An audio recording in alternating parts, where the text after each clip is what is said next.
오늘 수요 치유 신학의 제목은 컴플렉스를 은혜로 바꾸시는 주님입니다. 본문은 요한복음 4장 28절에서 30절. 저는 구성교구로 담당하는 정용식 목사입니다. 2011년 개봉한 킹스 스피치란 영화 혹시 보셨습니까? 말을 심하게 더듬는 컴플렉스가 있던 영국 왕 조지 6세 버티를 주인공으로 한 실화 영화입니다. 1939년 왕위를 포기한 그의 형 에드워드 8세 때문에 본의 아니게 버티가 왕 위에 오릅니다. 권력과 명예 모든 것을 다 가졌지만 그에게 두려운 것이 하나 있었는데 그건 바로 이 마이크입니다. 사람들 앞에 서면 말을 심하게 더듬는 컴플렉스가 그에게 있었습니다. 아내 엘리자베스는 남편의 어려움을 해결하기 위해서 호주 출신 언어치료사 라이오의 로그를 찾아가고 마침내 버티는 제2차 세계대전이 발발하던 그때 라디오 연설을 통해서 전 국민들에게 아주 감동적인 메시지를 전하는데 그 연설이 바로 킹스 스피치입니다. 컴플렉스라는 이 말은 오스트리아 의사 요제프 프로이에게서 시작되었습니다. 그는 사람의 마음 깊이 숨겨진 감정이 삶을 엉키게 하고 병들게 할 수 있다라고 말했습니다. 즉 사람 마음속에 얽혀있는 감정이 컴플렉스, 실제로 라틴어 컴플리푸스, 얽혀있다라는 이 말에서 온 말이 컴플렉스입니다. 칼 융은 컴플렉스는 모든 사람에게 있다. 다만 의식적인 것과 무의식적인 것으로 나뉠 뿐이다 라고 또한 말하였습니다. 의식적인 컴플렉스는 스스로 알고 있는 자신의 상처와 단점 등으로 인해서 괴로워하는 감정입니다. 앞서 말씀드린 조지 6세 버티가 바로 이 컴플렉스를 가진 사람입니다. 그 외에도 외모나 학력이나 가정 환경이나 직업 등 스스로 인식하는 것으로부터 생기는 얽혀있는 마음이 바로 의식적인 컴플렉스입니다. 무의식적인 컴플렉스가 있습니다. 스스로 인식하지 못한 채 마음 깊이 숨어 있는, 그래서 우리의 생각과 행동을 조정하는 내면의 힘이 바로 무의식 컴플렉스입니다. 겉으로는 나 남의 말에 신경 안 써라고 말하지만 실제로 칭찬과 인정을 위해서 최선을 다하는데요, 인정 욕구에 대한 무의식 컴플렉스를 가진 사람의 모습입니다. 그 외에도 불필요한 자책감이나 수치심이나 등등이 무의식 컴플렉스에 속하는 것들입니다.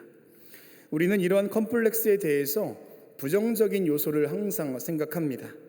그런데 많은 심리학자들이 컴플렉스를 하나의 긍정적인 잠재력으로 보았습니다. 즉 내가 알지 못하는 나의 심리 깊이 있는 하나의 가능성으로 보았다라는 겁니다. 일본의 심리학자이자 목사인 가와이 하와요는 그의 책 컴플렉스 카페에서 컴플렉스는 자기 안에 또 다른 세계로 들어가는 문이라고 말했습니다. 또한 하나님이 내 안에 심어둔 깊은 이야기 씨앗, 즉 컴플렉스는 나를 괴롭히는 적이 아니라 나에게 말을 걸어오는 친구일지 모른다라는 것입니다. 여러분, 오늘 본문은요, 예수님을 만난 한 여인을 소개하고 있습니다. 남편이 5이나 있었고 심지어 지금 남편도 자기 남편이 아닌 사마리아 여인입니다. 성별과 출신과 삶의 배경과 사람들의 시선과 과거의 실패와 관계의 상처로 인해서 의식적인 컴플렉스, 무의식적인 컴플렉스를 둘 다 가진 여인입니다. 그래서 여인은 사람이 아무도 없는 정오, 즉 그때의 물을 길러 왔습니다. 그런데 그 현장에서 그곳을 지나가시는 예수님을 만나게 되는데요, 우리가 주목해 볼 것은 예수님을 만난 이후에 여인의 모습이 어떻게 바뀌었냐라는 겁니다. 오늘 본문입니다. 여자가 물동이를 버려두고 동네로 들어가서 사람들에게 이르되 내가 행한 모든 일을 내게 말한 사람을 와서 보라, 이는 그리스도가 아니냐 하니 그들이 동네에서 나와 예수께로 오더라. 사람들을 늘 피해 다녔던 이 부끄러운 이 여인이 자기 발로 사람들이 모여있는 동네로 들어갔습니다. 거기서 자신이 만난 예수님을 이야기하죠. 또한 사람들은 그 말을 듣고 예수님께 왔더라라고 성경은 이야기합니다. 여러분, 이 구절 속에 이 여인이 갖고 있었던 의식적이고 무의식적이었던 그 컴플렉스가 한 번에 해결되었음을 우리가 알 수가 있습니다. 컴플렉스를 가진 이 여인의 인생 가운데 예수님 찾아가셔서 오히려 그것을 은혜로 바꿔주셨다라는 겁니다. 오늘날 저와 여러분에게도 저마다의 컴플렉스가 분명히 있는 줄 압니다. 저에게도 있고 아마 여러분에게도 있을 줄 압니다. 때로는 꺼집어낼 수 있는 것도 있겠지만 때로는 나조차도 알 수 없고 꺼내기 부끄러운 컴플렉스 또한 우리에겐 존재한다라는 거죠. 오늘 예수님께서 이 컴플렉스 가득했던 여인의 삶에 찾아오셨고 오히려 그것을 통해서 하나님의 은혜를 경험했던 여인의 모습을 만날 수가 있습니다. 오늘날 저와 여러분의 인생 가운데도 특별히 컴플렉스가 있는 그 삶의 자리, 그 마음의 자리에 우리 주님 찾아오셔서 은혜로 바꿔주실 줄로 믿습니다. 오늘 그 영적 교훈이 무엇인지 함께 깨닫고 기도의 제목을 얻고자 합니다. 첫 번째는 주님은 컴플렉스를 가진 인생에 찾아오십니다. 주님은 컴플렉스를 가진 인생에 찾아오십니다. 주전 722년 북이스라엘이 아수르에 의해서 멸망하게 될 때 아수르는 북이스라엘 사람들을 다른 민족과 강제로 혼례시킴으로써 유대인이 가지고 있었던 순수 혈통을 다 말살시켜 버립니다. 그리고 그 북이스라엘의 수도가 바로 이 사마리아인데요. 지금 이 사마리아 땅에는 순수한 유대피를 가진 사람이 존재하지 않는다라는 겁니다. 그래서 남유다 사람들은요, 그 땅을 밟지도 않았고 그 사람을 사람 취급도 하지 않았습니다. 이스라엘 북쪽에서 남쪽으로 내려오기 위해서는 사마리아 땅을 지나가는 길이 가장 빠른 길이지만 굳이 돌아서 갔던 것 또한 그들의 모습입니다. 자, 그런데 오늘 본문에서 보면 4장 3절 말씀에 유대를 떠나서 다시 갈릴리로 가실새 사마리아를 통과하여야 하겠는지라. 사마리아를 굳이 통과하시겠다라는 예수님의 의도를 우리가 발견할 수 있습니다.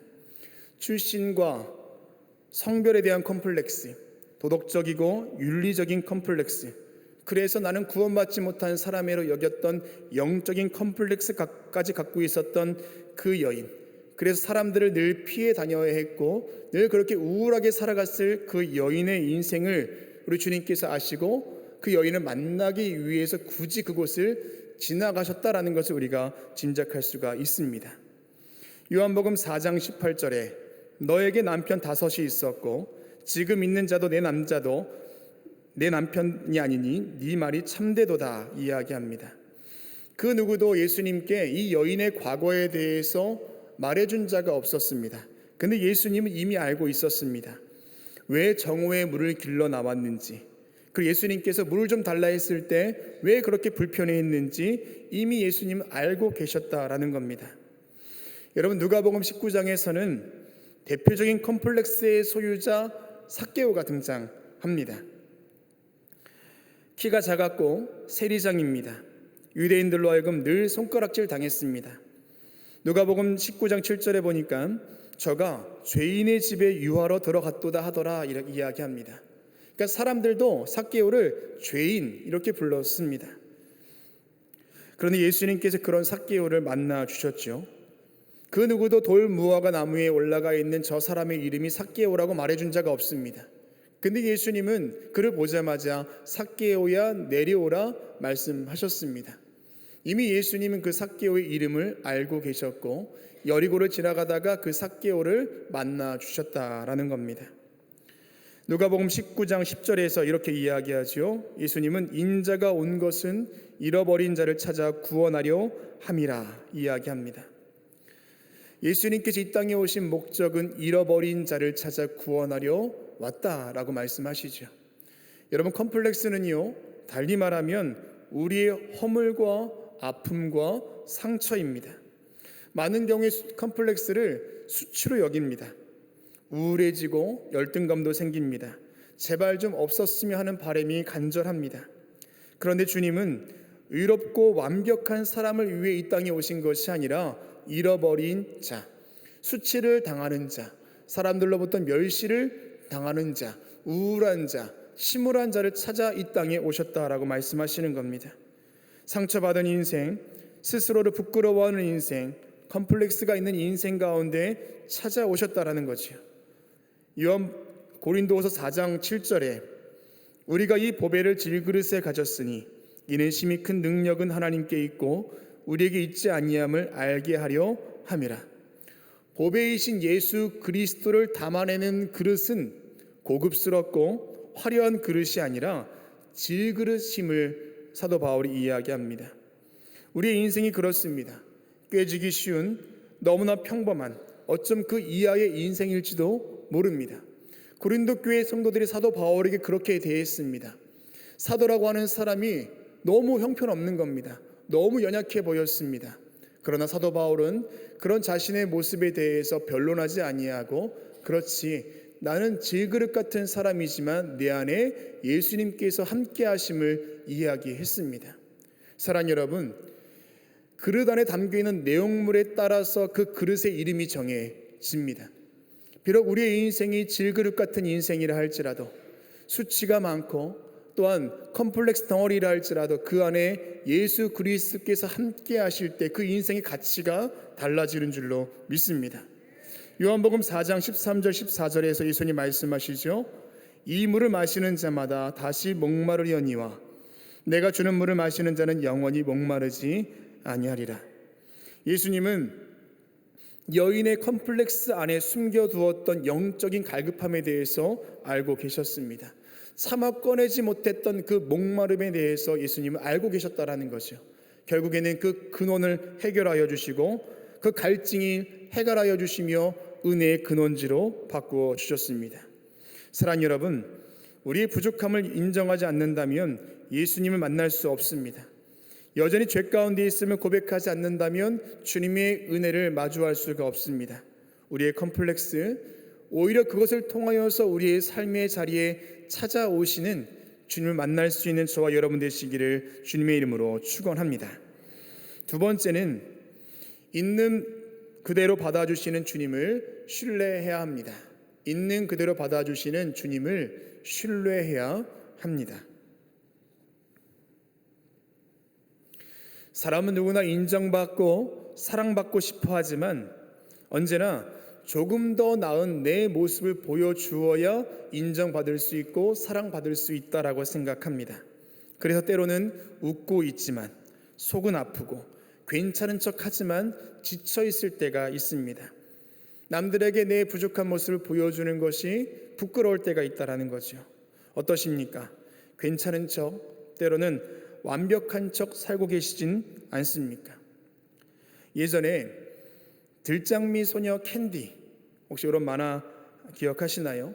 그 만화의 주제곡 중에 가사가 이렇습니다. 외로워도 슬퍼도 나는 안 울어. 참고 참고 또 참지 울긴 왜 울어. 여러분, 과거에는요 어떻게든 뭔가 참고 견디는 것이 미덕이라고 여겼습니다. 그게 성숙한 사람의 모습이라고 생각했을지 모릅니다. 때로는 그래야 할 때도 물론 있습니다. 자, 그런데 신앙적으로 보자면 어떨까요? 신앙적으로 보자면 믿음의 사람들은 오히려 그 반대의 삶을 살아야 합니다.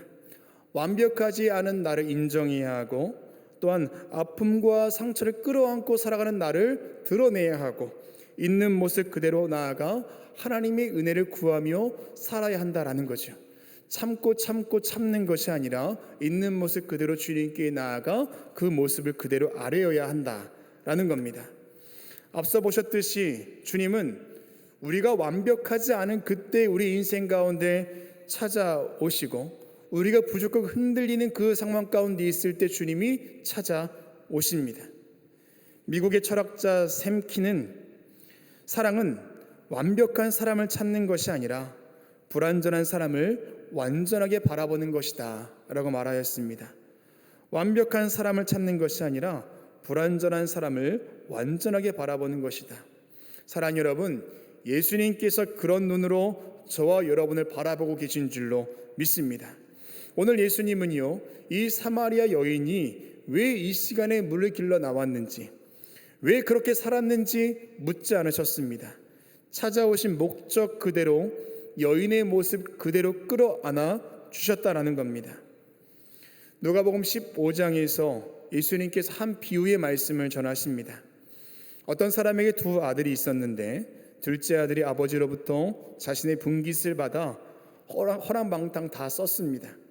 아버지의 집으로 돌아가기로 결정했는데 이게 잘 발이 안 떨어집니다. 자신만만하게 나왔는데 거짓골로 들어가려니 이게 쉬운 일이 아닙니다. 차라리 아버지의 집으로 가서 종으로 살자라는 마음으로 집으로 향하는데 저 멀리서 아들이 보이자 어떤 사람, 즉 그 아버지는 버선발로 아들에게 다가와 그를 끌어 안아 주었습니다. 이놈의 자식아, 내가 뭐라 그랬냐? 집 나가면 고생이라고 했지 않냐? 이렇게 말하지 않았습니다. 그냥 있는 그대로 아들을 꽉 끌어안아 주었습니다. 어쩌면 성경 속에 이야기하지 않지만 끌어안고 아버지는 아들에게 뭐라고 이야기했을까요? 야, 괜찮아. 잘 왔어. 괜찮아. 라고 말하지 않았겠습니까? 베드로는 네가 예수를 아느냐라는 질문에 예수를 모른다고 3번 부인했습니다. 사실 베드로는 예수님 부인하게 될 것이란 예수님 말에 내가 주와 함께 오게도 죽는 데에도 가기를 각오하나이다 라고 말했던 사람입니다. 그런데 그가 예수님을 3번 부인했습니다. 누가복음 22장 61절에 예수님이 돌이켜 베드로를 보시니 라고 기록하고 있습니다. 쉬운 성경에는 주께서 돌아서서 베드로를 보셨습니다 라고 되어 있습니다. 원어를 그대로 직역하면은요, 예수님의 눈과 베드로의 눈이 마주쳤습니다. 예수님을 3번 부인하고 그 순간 예수님의 눈과 베드로의 눈이 마주쳤습니다. 베드로는 예수님의 눈빛을 바라보는 순간 통곡할 수밖에 없었다라는 거죠. 예수님의 눈에서 베드로가 무엇을 읽었을까요? 야, 내가 너 그럴 줄 알았다. 내가 뭐라고 했냐? 나 부인할 거라고 했지 않냐?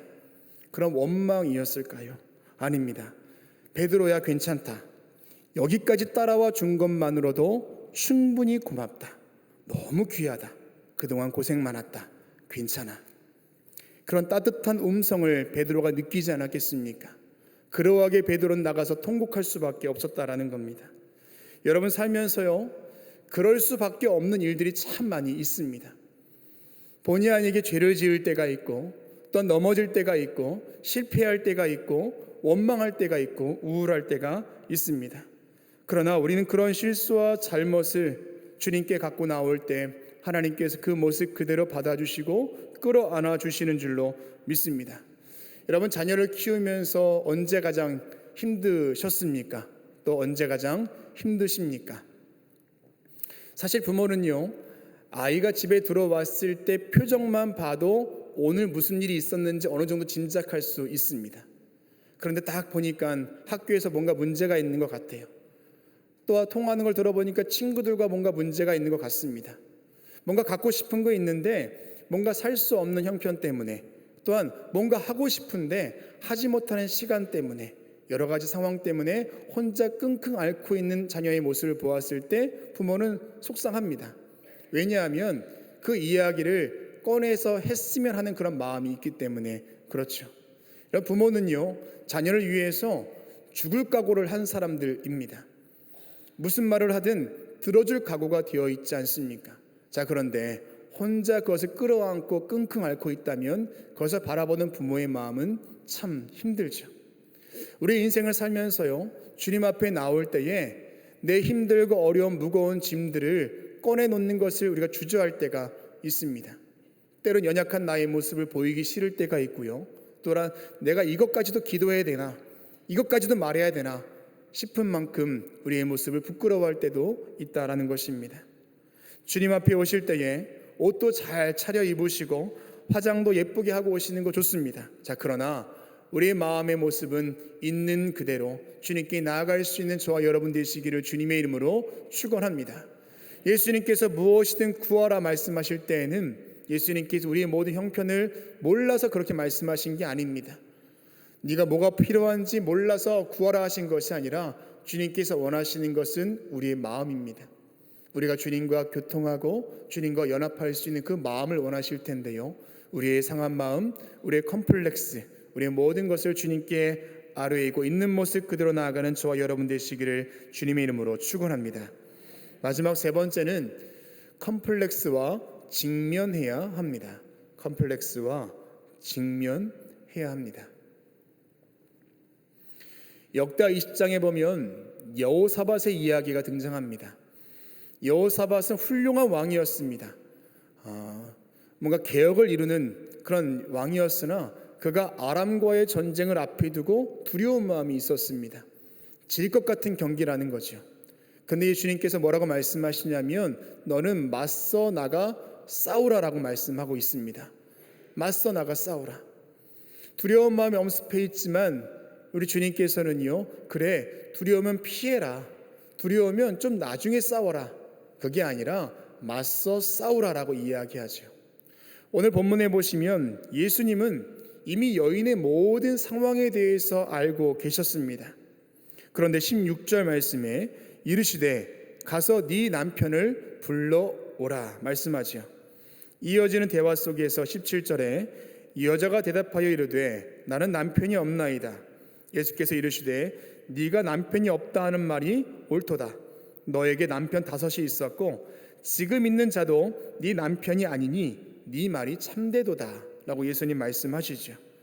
예수님은 알고 계셨음에도 불구하고 여인에게 남편을 데려오라, 불러오라 말씀하셨습니다. 여러분, 이 여인에게 있어서요, 남편이라는 이 말은 듣고 싶지 않은 말이었을 겁니다.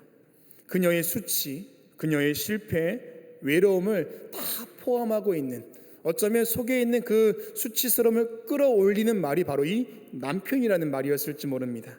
자, 그런데 예수님께서는요, 굳이 여인이 숨기고 싶어하는 그 남편에 대해서 이야기하고 그 남편을 불러오라 말씀하셨습니다. 이유가 무엇입니까? 컴플렉스와의 직면이 바로 치유의 시작이기 때문에 그렇습니다. 그녀에게 있어서 가장 큰 컴플렉스가 바로 자신의 과거였을 텐데 예수님은 오히려 그 과거를 끄집어내시면서 그 여인에게 네 가지고 있는 그 컴플렉스와 직면해라, 대면해라 라고 말씀하셨다라는 겁니다. 네 남편을 내게로 불러오라 라는 이 말은요, 정죄의 명령이 아니라 어쩌면 그 여인에게 있어서 가장 아픈 그 과거의 현실, 그 속으로 예수님께서 직접 들어가시려는 초청의 이야기일지도 모릅니다.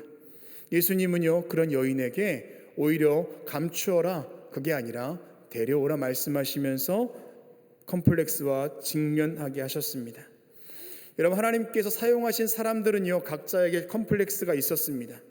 모세는 말을 잘하지 못하는 사람이었고, 다윗은 그저 막내 아들로서 양을 치는 사람이었고, 사사들을 보며 하나같이 소심하고 용기가 없는 사람이었고, 바울은 오히려 예수님을 믿는 자를 박해하던 사람이었습니다. 자, 그런데 주님은 말을 잘하지 못하는 모세를 바로 앞에 세워서 이스라엘 백성들의 출애굽을 선포하게 하셨고, 다윗은 골리앗과의 싸움을, 사사들은 시대를 역행하는 선지자의 메시지를, 바울은 예수를 전하는 자로 사용하셨습니다. 오히려 약하고 어려운 부분, 치명적인 부분을 주님은 사용하셨다라는 겁니다. 약함을 숨기고 있는 것이 아니라 그것과 직면하게 하셨고 이를 넘어서게 하셨습니다. 사마리 여인은 오늘 예수님 만난 후에 달라졌습니다. 더 이상 숨어 다니지 않았습니다. 오늘 본문 말씀입니다. 여자가 물동이를 버려두고 동네로 들어가서 사람들에게 이르되 내가 행한 모든 일을 내게 말한 사람을 와서 보라. 이는 그리스도가 아니냐 하니 그들이 동네에서 나와 예수께로 오더라. 컴플렉스가 신앙의 고백으로, 상처가 간증으로 바뀐 현장입니다. 여러분, 그랬다고 해서 그의 출신이 바뀌거나 배경이 바뀌거나 없던 남편이 생기거나 지워지는 게 아닙니다. 여전히 그 아픔과 상처, 컴플렉스는 남아있지만 이를 마주하고 살아가는 그의 삶의 방식이 달라졌다라는 겁니다. 문학평론가 정여울 작가는요, 자신의 에세이에서 이렇게 썼습니다. 컴플렉스는 숨은 자신의 가능성을 일깨워 줄 수 있다. 자신의 컴플렉스를 적이 아닌 반려자로 받아들일 때 비로소 자기 자신의 진짜 주인이 될 수 있다. 여러분, 컴플렉스는 나를 무너뜨린 적이 아니라 하나님이 나를 다듬고 세우시는 도구가 되는 줄로 믿습니다. 그것을 도망치지 않고 끌어안는 순간, 그때 비로소 하나님이 만드신 나, 있는 모습 그대로의 나를 끌어안게 되고 그런 나와 만나게 되는 줄 믿습니다. 때론 그런 나 자신이 스스로 믿게 보이고 초라해 보이고 연약해 보인다 할지라도 우리는 하나님의 형상대로 지음받은 하나님의 자녀라는 것, 컴플렉스 상처 투성이라 할지라도 그 또한 하나님께서 내게 주신 삶의 일부라는 것, 회복을 위해 끊임없이 기도해야 하는 것도 맞지만 때론 그것을 통해서 하나님의 능력을 보이시는 귀한 통로가 될 수 있다라는 것, 이것을 기억하며 걸어가는 저와 여러분 되시기를 주님의 이름으로 축원합니다. 기도하시겠습니다.